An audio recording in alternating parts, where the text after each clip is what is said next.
To be able to make a fire by friction, you will need kit. You will need to make your own kit from scratch in the field. In this video, I'm going to teach you how to make the kit that you will need to be able to successfully create a fire by friction. The kit that you will need to be able to create a fire by friction is a bow with some cord, a bearing block, a drill and a hearthboard. Your choice of wood for the bow doesn't really matter. The important part is that the bow should have a natural curve. The cord on your bow is personal preference.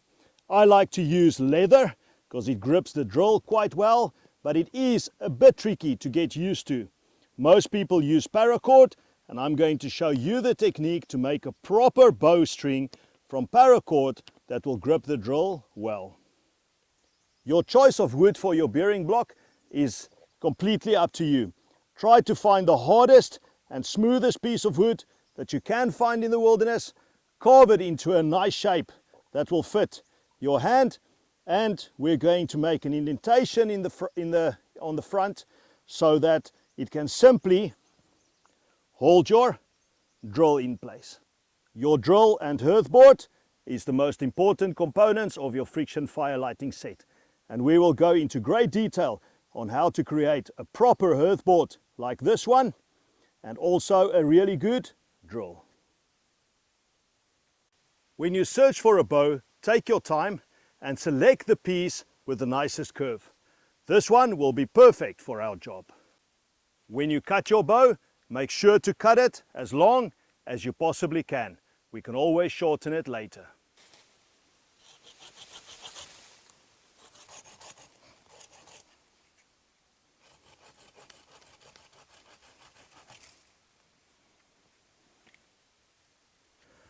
To make your bow, we first need to determine the right length. The right length will be from under your armpit to your outstretched hand. So I'll have to shorten this bow slightly to make it perfect for me.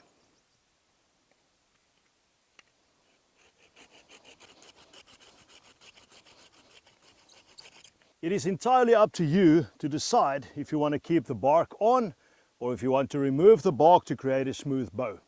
I always remove the bark because then I can get rid of these little knots that can make drilling and holding the bow a bit uncomfortable. When you remove the bark, the wood will dry out really quickly, and there's a chance that your wood might split. So when you remove the bark, it's a good idea to slowly heat it next to a fire, not in the flames, right next to it. That will drive the moisture from the wood and it will harden it, make it a little bit lighter, and also it will prevent it from cracking. Leaving the bark on will, however, protect your wood. So in a survival situation, remove these knots and then simply use your bow. You simply need a tool to drive your drill, and that's what your bow is for.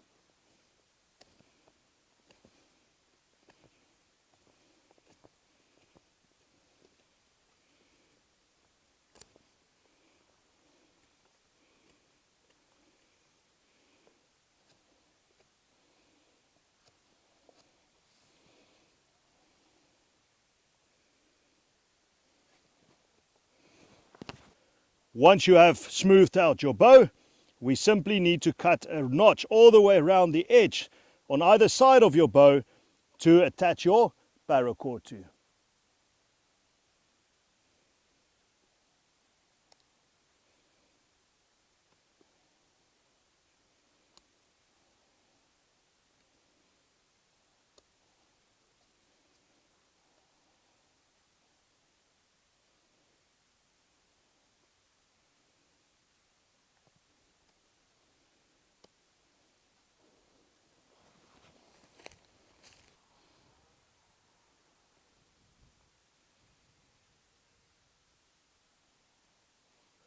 Once you're finished with your bow, you need to attach some cord to it. I'm going to teach you how to use paracord to create a really good bumpy cord for your bow.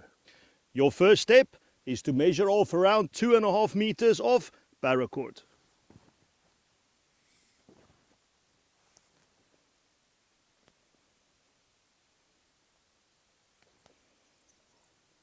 To be able to make bumpy rope, you will have to take your 2.5 meter piece of paracord and fold it double. You will now end up with your two loose ends together and a middle point. At this middle point, simply tension the cord by twisting it away from you until it coils back on itself. Now lay the two strands towards your dominant side, gripping that little tension part where it twisted back on itself between your thumb and forefinger of your non-dominant hand. Using your dominant hand between thumb and forefinger, you twist the cord that's the furthest away from you, creating tension. Hold that tension, grab the other string that's sitting the closest to you and bring the furthest away string back over the front string so that they change places. Repeat the process and keep going. Remember to move your non-dominant hand up to grip the cord. And when you have done a few repetitions, you will end up with really good bumpy cord.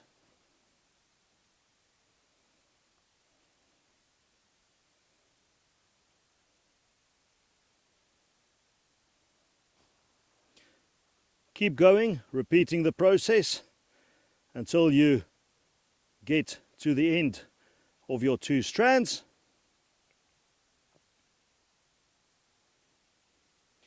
And once you reach the end, you are simply going to make a double overhand knot. Trim off the ends to keep it nice and neat.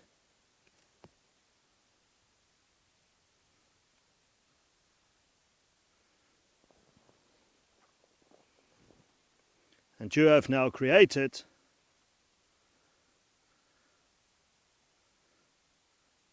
the perfect bumpy rope or cord for your bow. Now that we have created our bow and we have created our cord, we simply need to attach the cord to the bow. Where you doubled up and started your bumpy rope making, you can simply open up the loop big enough so that it can fit over the end of your bow.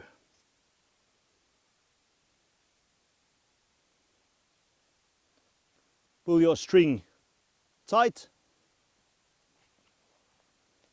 and on the other end, trap your string twice and using a half hitch, simply lock the cord in place.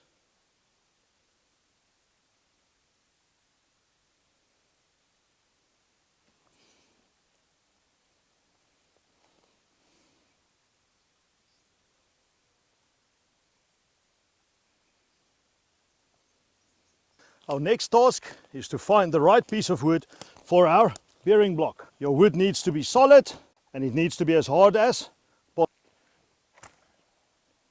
When you cut your bearing block, it needs to fit your hand nice and comfortably, and you will cut it about the width of your hand.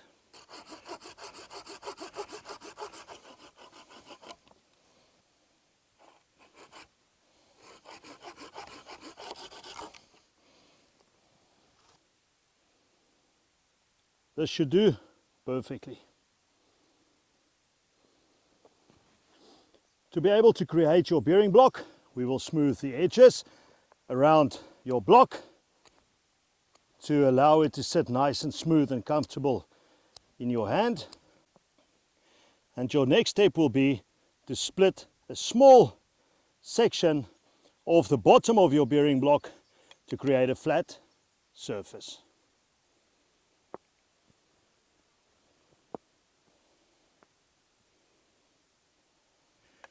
Finally, just flatten the bottom of your bearing block out nice and smoothly, and you will have a very comfortable block that fits your hand.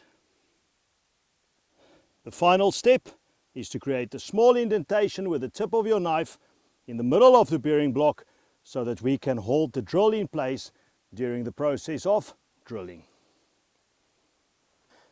Now we are ready to create our final pieces, which is the most important, the hearthboard and the drill. You'll remember the pieces of wood that I cut in the video where I showed you how to select the right wood for friction fire lighting. And this is the 3 pieces of wood that I cut. This is Port Jackson that's been cut fresh. This is Port Jackson that has been left to dry for around 8 weeks. And this is Port Jackson that's been left to dry for at least 6 months, maybe longer. The freshly cut Port Jackson needs to dry for at least 8 weeks before we can start to even think about using it for friction fire lighting. So that will have to stay in the kit room for a little while longer before I can create a really good kit from that. Both of these pieces of Port Jackson will work. This is the Port Jackson that's been left for 8 weeks to dry, and this is the piece I'm going to use for the purposes of this video. In the field, this is most probably what you will find out there. It only means that it's been drying for a longer period of time, and it is a nice solid piece. So I'll leave that for later. To create a hearthboard and drill for friction fire lighting, I like to teach the one wood method, which means that you cut both your hearthboard and your drill from the exact same piece. Doing that will ensure that you have the right density on both your drill and your hearthboard. Your first task will be to split the piece of wood in two, right down.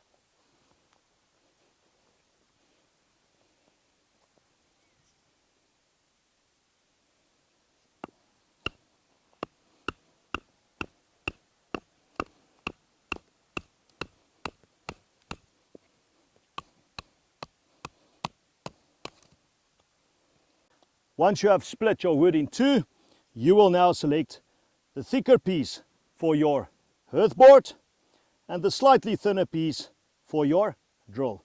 And I now need to carve a perfectly straight drill from this piece of wood.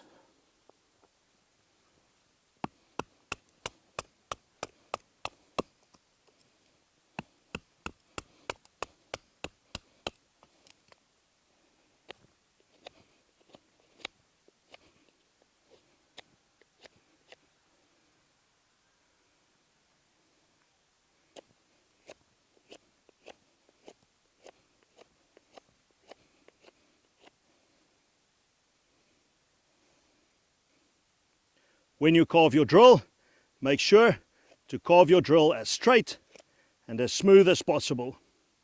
It will give you much more stability in your set and increase your chances of creating an ember.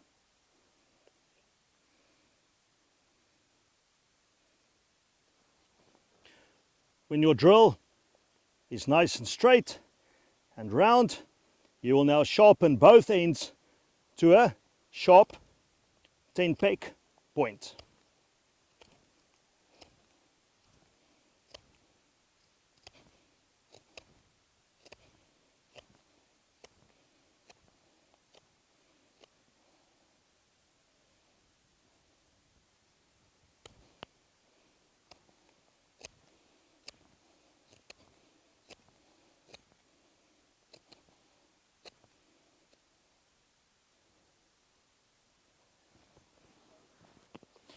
Once you have created your drill, your next job is going to be to create your hearthboard.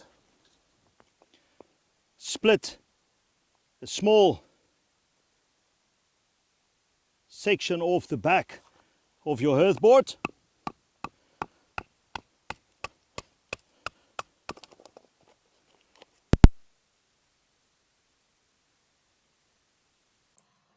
Your next step is to smooth out the edges on your hearthboard and make the surface areas flat so that it can sit securely on the ground during the drilling process.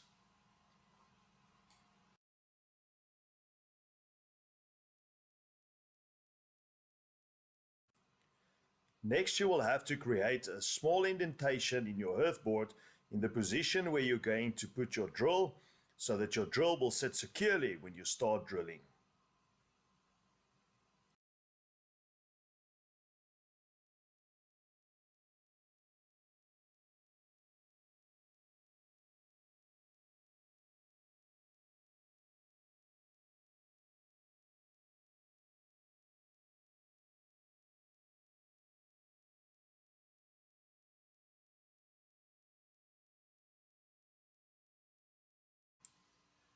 You will now use your fire set to burn the hole into your hearthboard.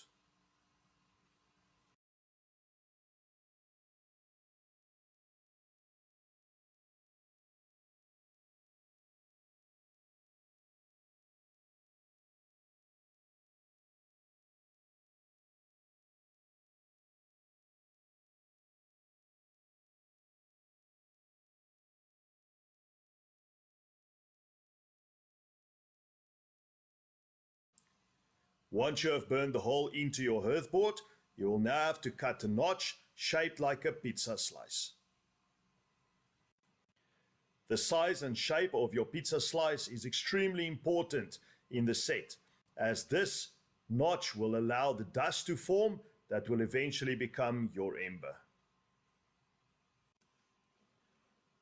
Make sure to cut your pizza slice from both angles equally and extend the pizza slice right to the middle of the hole that you have burned.